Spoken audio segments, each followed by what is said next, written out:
Это, блядь, хит, нахуй, пиздец. Пиздили технику, блядь. Охуеть.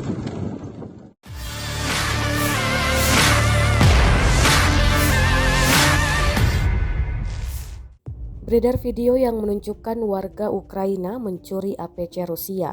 Rekamannya diunggah akun Instagram @infokomando_official pada Senin 28 Februari 2022. Dalam keterangan unggahan disebutkan warga Ukraina terekam mencoba mencuri APC Rusia yang sudah tidak berfungsi menggunakan traktor. Tampak APC tersebut diseret dan warga yang merekam ikut tertawa. Banyak netizen yang mempertanyakan alasan warga Ukraina mencuri barang yang sudah tak berfungsi lagi.